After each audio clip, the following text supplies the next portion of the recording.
Mis padres le dieron a mi hermana $150,000 para su boda, pero me exigen a mí pagarle toda la deuda porque soy el mayor.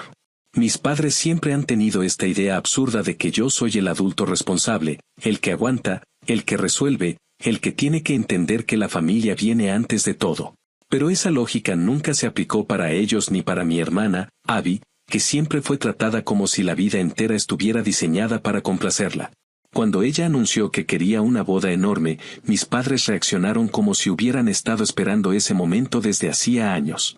No sé si porque les hacía ilusión verla casarse o porque necesitaban otra excusa para justificar sus favoritismos. Pero el caso es que abrieron la puerta de par en par y le escribieron un cheque del tamaño de un insulto para cualquier persona con 2 dedos de frente. Le dieron $150,000 para su boda, así como si nada, como quien compra un sofá nuevo sin medir si cabe en la sala. Yo me enteré después, cuando ya estaba todo firmado y prácticamente pagado, y lo único que pensé fue que si alguna vez necesitaba pruebas del descaro familiar, ahí las tenía. La boda fue un circo grotesco, una mezcla rara entre querer aparentar clase y no tener idea de lo que significa realmente. Yo fui porque, bueno, era la boda de mi hermana y porque sabía que si no iba me caerían mensajes eternos sobre lo egoísta que soy, lo distante que soy, lo poco que apoyo a la familia. Aguanté su lista interminable de caprichos, sus crisis porque las servilletas no eran del tono exacto que ella quería o porque el pastel no se veía suficientemente de revista. Yo ya estaba acostumbrado a que cada evento familiar girara en torno a sus berrinches, así que esa parte no me sorprendió. Lo que sí me sorprendió fue el silencio incómodo de sus propios invitados cuando vieron lo extravagante que era todo, como si incluso ellos sintieran un poco de vergüenza ajena ante semejante derroche. El problema vino después, cuando descubrimos que la famosa boda estaba incompleta. Resulta que los $150,000 no habían alcanzado porque mi hermana, en todo su esplendor de irresponsabilidad crónica, había firmado cosas que no entendía. Añadido servicios que nunca revisó y aceptado tarifas que nadie con una neurona funcional hubiera aprobado. 3 meses después, mis padres recibieron facturas adicionales de proveedores que seguían enviando cargos atrasados. Yo me enteré porque me invitaron a cenar un jueves por la noche, algo que jamás hacen a menos que necesiten algo. Fui pensando que querían ponerse al día, hablar de cualquier cosa que no fuera la eterna novela de Abby. Cuando llegué y vi sus caras tensas ya supe que venía alguna idiotez. Mi madre, en ese tono suave que usa cuando intenta manipular, me dijo que la situación de Abby era más complicada de lo que imaginaban y que estaban enfrentando una cantidad considerable de deuda pendiente derivada de la boda. Yo pensé que iban a pedirme consejo, algo así como que revisara los papeles o que les ayudara a entender algún contrato. Pero no, mi padre me soltó sin rodeos que, como yo era el mayor, lo justo era que yo ayudara a mi hermana y me hiciera cargo de la deuda completa. Dijo esas palabras tal cual, como si fuera totalmente razonable que yo, que no tuve absolutamente nada que ver con sus decisiones irresponsables, entregara mi dinero solo para sacarlos de un problema que ellos mismos habían creado. Yo no dije nada por unos segundos porque de verdad necesitaba procesar la magnitud del descaro. Luego les pregunté por qué yo carajos pagaría algo que ni siquiera sabía que existía. Mi mamá respondió que Abby estaba muy estresada y que ellos no querían que comenzara su matrimonio con esa carga. Ahí fue cuando me quedó claro que no estaban pidiendo ayuda, estaban exigiendo sacrificio. Intentaron hacerme sentir culpable de todas las maneras posibles. Dijeron que Abby estaba muy frágil, que su matrimonio podía deteriorarse si la presión financiera seguía creciendo, que yo debería querer verla feliz, que ellos nunca me habían pedido nada y que este era el momento de demostrar que la familia significa algo para mí. Fue tan absurdo escuchar todo eso que por un momento pensé que estaban bromeando. No lo estaban. Les dije que no iba a pagar absolutamente nada porque no era mi responsabilidad. Mi madre se ofendió como si la hubiera insultado. Mi padre dijo que yo era un desconsiderado. Abby, cuando se enteró, me mandó mensajes larguísimos llorando, diciendo que yo era cruel y que si ella terminaba perdiéndolo todo, sería mi culpa. Todo porque dije que no a financiar sus caprichos. Lo que ellos no sabían era que yo tenía mis propias razones para estar harto y que llevaba años guardándome un secreto que jamás compartí porque no quería que nadie metiera las manos donde no le correspondía. Cuando mi abuelo murió hace un tiempo, me dejó su casa en Arizona. Solo a mí. Ni a mis padres ni a Abby. Todo legal, todo firmado, todo claro. Nunca dije nada porque no quería convertirlo en tema familiar. Pero en ese momento, con ellos intentando arrastrarme a un problema que no era mío, entendí que ya no tenía por qué proteger a nadie ni suavizar nada. Era el momento de exponer lo que ellos siempre habían ignorado. Yo también tengo una vida propia que construir y no voy a destruirla por su incapacidad para decirle no a mi hija favorita. Les dije que no solo no iba a pagar nada, sino que desde ese día dejaba de involucrarme en cualquier desastre que generaran. Mi padre explotó diciendo que mi abuelo nunca habría aprobado esa actitud y yo le contesté que precisamente porque mi abuelo me conocía sabía que no me iba a dejar manipular. Me fui de esa casa con una mezcla de enojo y alivio, pero sobre todo con la claridad de que esto apenas estaba empezando. Mi hermana me envió un mensaje al final de la noche diciendo que si ella terminaba perdiendo su casa, su estabilidad o su matrimonio, sería responsabilidad mía. Y ahí fue cuando entendí que la venganza no solo era inevitable, ya estaba en marcha sin que yo moviera un solo dedo. Actualización 1. Habían pasado aproximadamente 3 semanas desde aquella cena en la que mis padres intentaron cargarme la deuda de la boda, y aunque pensé que la situación se calmaría después de mi negativa, ocurrió exactamente lo contrario. Fue como si alguien hubiera activado un interruptor en mi familia y todos decidieran que la mejor estrategia era insistir hasta desgastarme, algo que no solo no funcionó, sino que terminó empujándome a cortar cualquier vínculo emocional que aún me quedara con ellos. Durante esos días, me enviaron mensajes casi a diario, algunos disfrazados de preocupación, otros llenos de reproches velados. Y algunos tan descaradamente manipuladores que me hacían preguntarme si de verdad creían que iba a caer en ese tipo de chantaje barato. Llegaron al punto de intentar contactarme en horario laboral, algo que ya rozaba lo ridículo, especialmente cuando mi madre se puso a llamar a mi oficina como si fuera una emergencia médica, cuando en realidad solo quería repetir el discurso de que yo debía ser el pilar de la familia. Lo que nunca imaginé es que iban a involucrar a mi jefe. Un día me llamó a su oficina y pensé que algo serio había pasado en la empresa, pero al entrar lo vi con una especie de mezcla entre compasión y confusión. Me dijo que mi madre había dejado un mensaje diciendo que yo estaba pasando por una situación muy delicada y que la empresa debía estar al tanto por si necesitaba tiempo libre. En ese momento me recorrió una mezcla de vergüenza e indignación tan intensa que tuve que respirar antes de hablar. Le expliqué lo que estaba pasando de la manera más neutral posible, sin entrar en detalles de lo absurda que era mi familia, y él solo negó con la cabeza mientras me decía que no iba a meterse en mis asuntos personales, pero que si necesitaba un día libre para despejarme, podía pedirlo sin problema. Salí de esa oficina sintiendo algo parecido al agotamiento, pero también con una certeza absoluta: mi familia no tenía límites. La cosa subió de nivel cuando uno de los proveedores de la boda me llamó directamente al celular.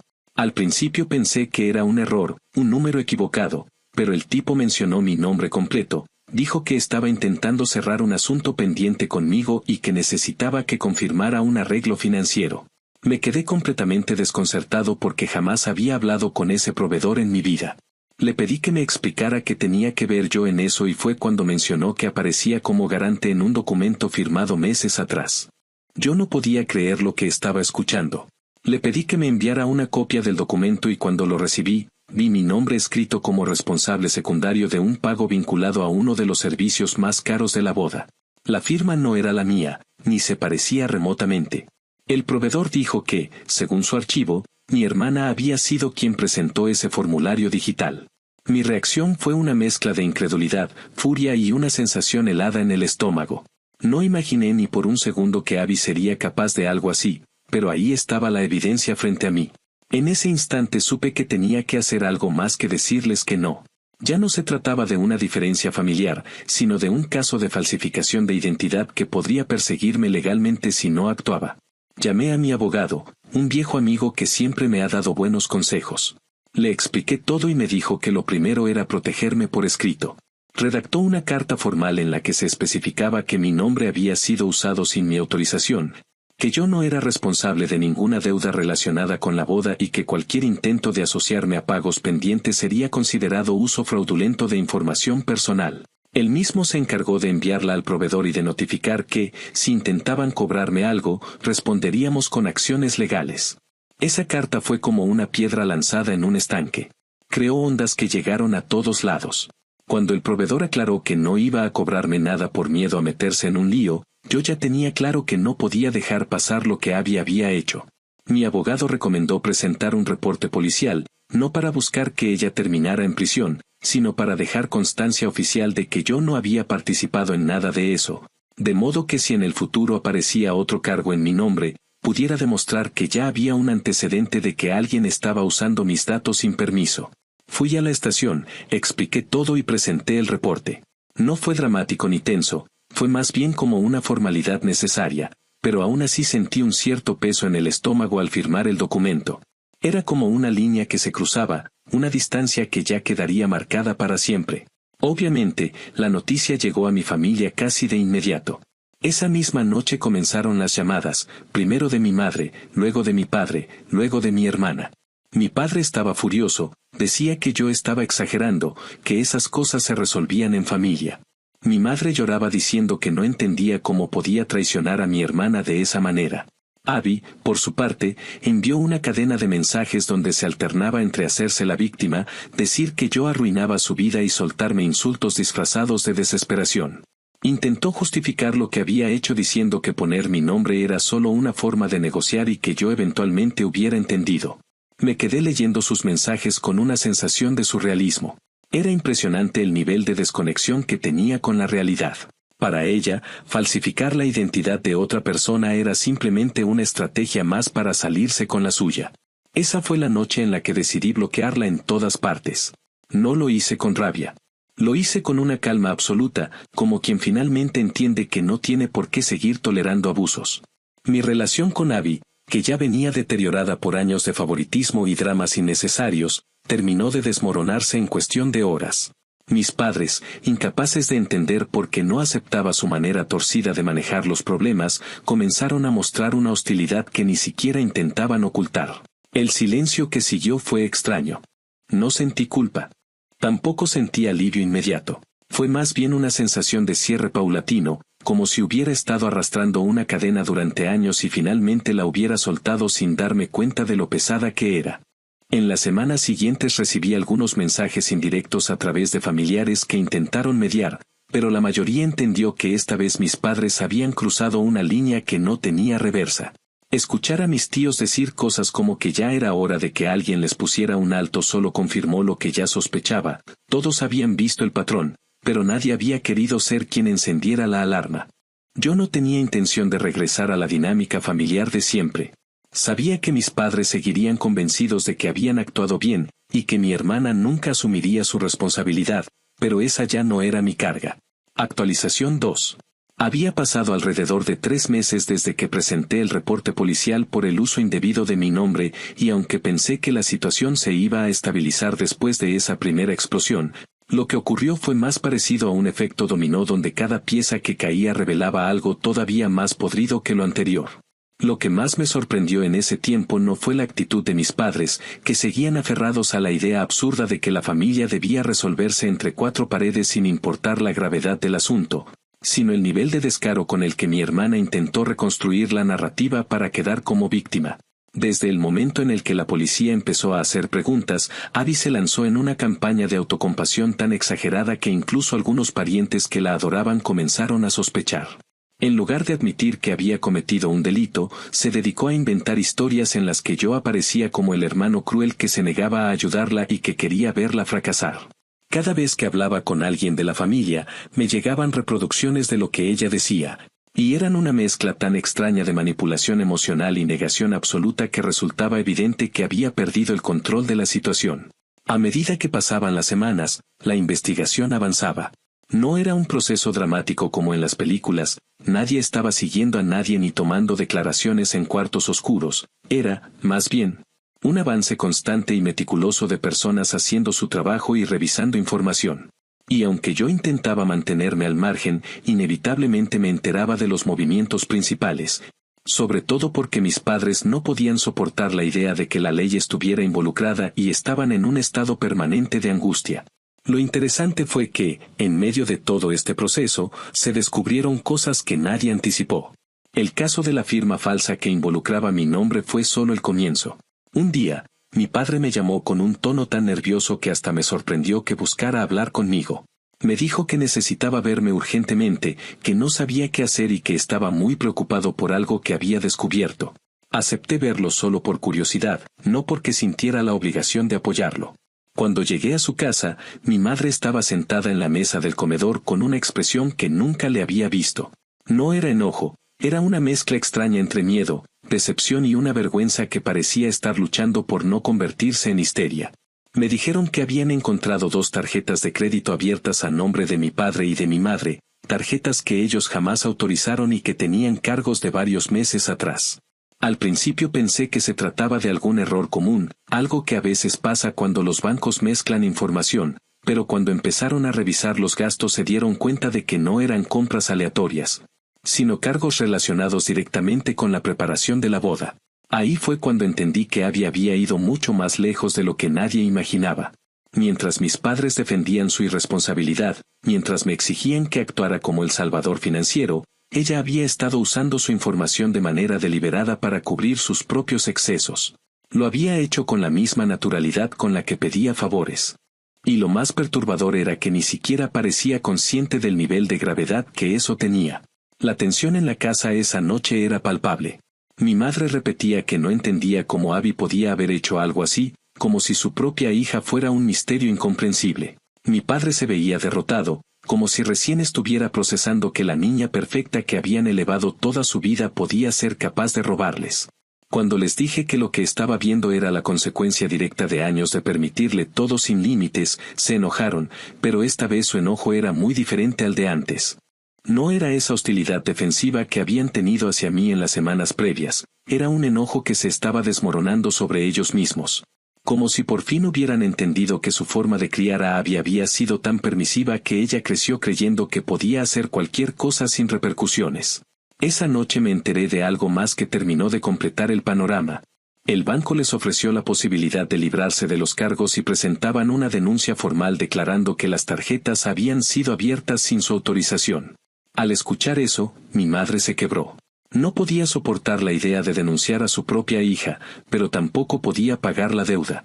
Era la primera vez en mi vida que los veía enfrentarse a un dilema real, uno que no podían resolver lanzándome la responsabilidad. Mi padre, que siempre había sido más duro en apariencia, terminó aceptando que no tenían otra opción, y después de muchas lágrimas y discusiones que preferí no presenciar, firmaron la denuncia. Lo que siguió fue un punto de quiebre familiar. Mis tíos, que se enteraron del asunto, comenzaron a distanciarse porque nadie quería quedar involucrado en un asunto legal tan grave. Mis abuelos maternos, que siempre habían defendido a Abby a pesar de su comportamiento infantil, admitieron que quizá habían sido demasiado indulgentes.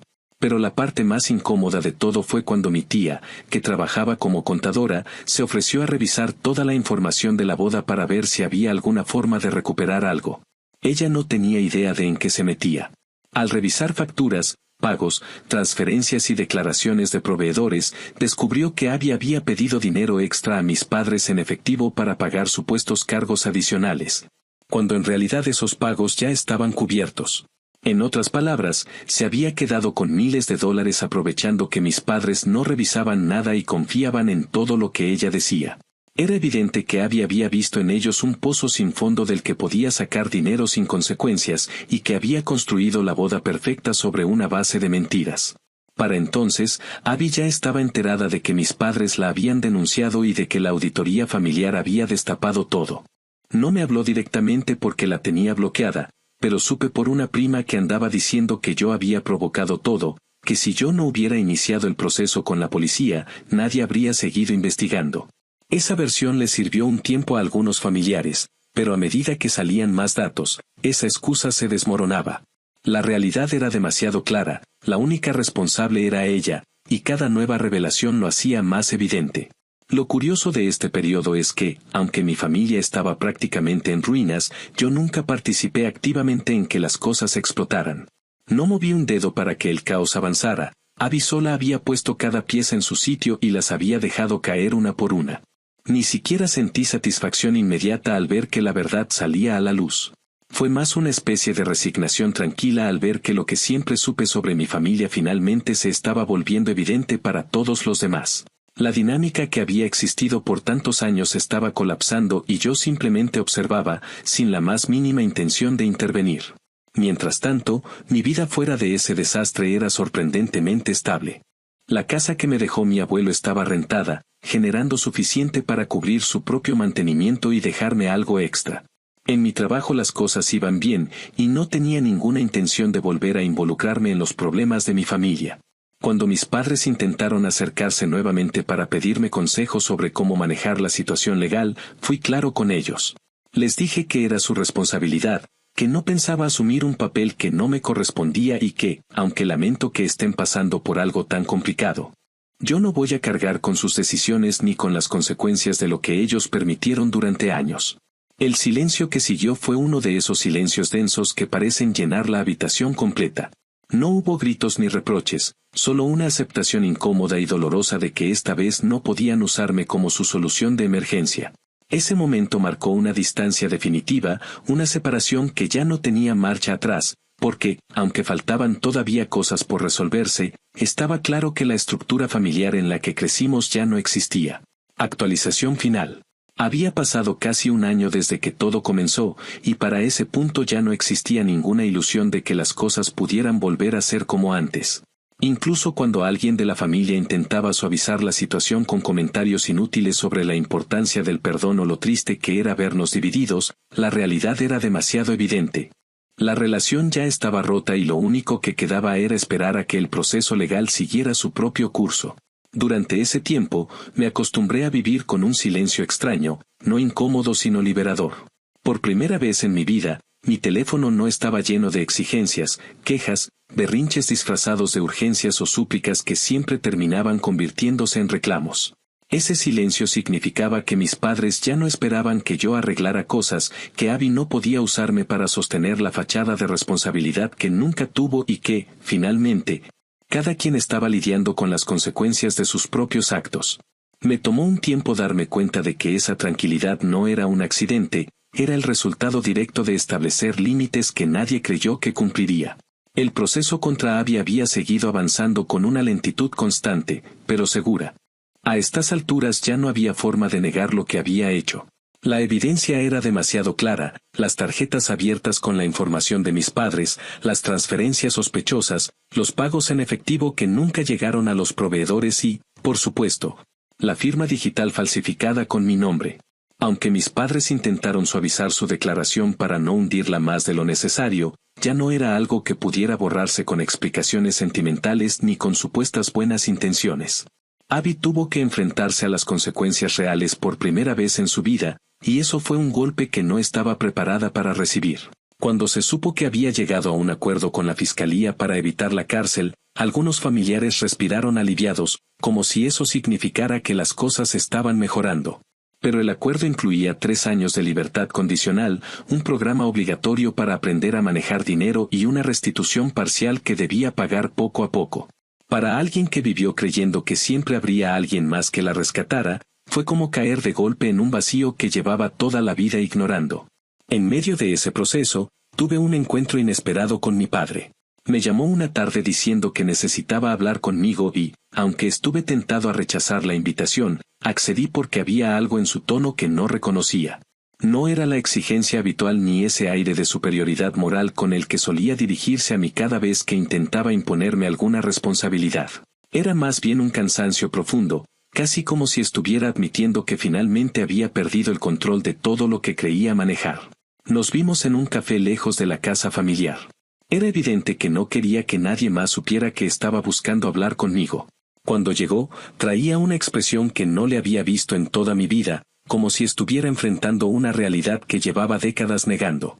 Me dijo que quería disculparse, no de esa forma vaga y tibia que solía usar para evitar admitir errores, sino de manera directa.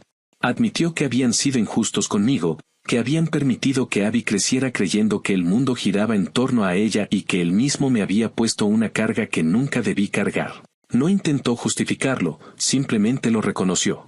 Y aunque parte de mí quería mantener la distancia, otra parte entendió que ese era probablemente el acto de honestidad más genuino que había tenido conmigo. Aún así, no era suficiente para borrar todo lo que había pasado. No podía pretender que años de favoritismo, manipulación emocional y expectativas desmedidas se reparaban con una conversación. Pero por primera vez sentí que estaba hablando con él sin esa presión invisible que siempre había marcado nuestra relación. Le dije, sin rodeos, que aceptaba su disculpa, pero que eso no significaba que pudiera volver a mi vida como si nada hubiera pasado. Ese límite lo entendió, o por lo menos no intentó discutirlo. Antes de irse, me dijo que esperaba que algún día pudiéramos reconstruir algo, lo que fuera, incluso si era pequeño. No prometí nada, pero tampoco cerré la puerta. Era lo único que podía ofrecer. La reacción de mi madre fue completamente opuesta. Cuando se enteró de la sentencia de Abby, me llamó llorando, diciendo que si yo hubiera cooperado desde el principio, nada de esto habría llegado tan lejos. Su argumento era tan absurdo que me quedé en silencio unos segundos solo para asegurarme de que había escuchado bien. Me culpó de que su hija estuviera enfrentando un proceso legal, como si yo hubiera sido quien la obligó a falsificar firmas o abrir tarjetas de crédito ajenas.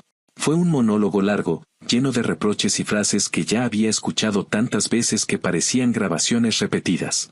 En lugar de discutir, simplemente le dije que no iba a seguir escuchando culpas que no me correspondían y colgué. Después de eso, no volví a responderle ninguna llamada. Entendí que, a diferencia de mi padre, ella seguía aferrada a la idea de que todo se habría arreglado si yo hubiera actuado como su salvavidas habitual. Pero yo ya no estaba dispuesto a encajar en ese papel. Mientras mi familia se desmoronaba, mi vida personal seguía un camino distinto, casi en contraste absoluto. La casa de Arizona que heredé estaba completamente ocupada y generando ingresos suficientes para cubrir la hipoteca, los gastos de mantenimiento y dejarme un margen cómodo que nunca había tenido antes. Ese ingreso adicional se volvió una especie de recordatorio de que, a pesar de todo el caos familiar, yo sí estaba construyendo algo que pertenecía solo a mí. Mi relación con mi novia se volvió más sólida durante todo este proceso. Ella vio desde el inicio cómo mi familia intentaba controlar cada aspecto de mi vida y fue un apoyo constante. Nos mudamos juntos después de muchas conversaciones en las que me di cuenta de que era la primera vez que tomaba una decisión importante sin sentir la presión interna de estar fallándole a alguien más. Vivir con ella me hizo notar lo liviano que podía ser el día a día cuando no estás cargando los problemas ajenos como si fueran parte de tu identidad. Lo más surrealista ocurrió alrededor de un mes después de que la sentencia de Abby se hiciera oficial. Recibí un mensaje suyo desde un número que no tenía registrado. Al principio pensé ignorarlo, pero la curiosidad pudo más. Me decía que estaba organizando una renovación de votos para marcar un nuevo comienzo con su esposo y que le gustaría que asistiera porque, según sus palabras, solo la familia puede cerrar ciclos de manera adecuada. Ese mensaje me provocó una mezcla entre risa amarga y una incredulidad absoluta. Después de todo lo que había hecho, después de intentar arrastrarme con ella, después de haber usado mi nombre en un documento legal sin mi consentimiento, tenía el descaro de buscarme para posar en una ceremonia simbólica como si nada hubiera pasado. Le respondí una sola vez, no con insultos ni un discurso largo. Solo le dije que los ciclos se cierran pagando lo que se debe, no fingiendo que todo está bien mientras esperas que otros sigan limpiando tus desastres. Bloqueé ese número también. Con el tiempo, entendí que no se trataba solo de alejarme de personas tóxicas, sino de dejar atrás una versión de mí que se había construido alrededor de la idea equivocada de que debía cargar responsabilidades que no eran mías. La libertad no llegó de un día para otro. Fue algo que fui notando en pequeñas cosas, la tranquilidad de no recibir mensajes invasivos, la ausencia de la culpa constante que me acompañaba desde joven, la claridad de saber que mi vida no dependía de mantener a flote una estructura familiar que siempre estuvo inclinada hacia un solo lado.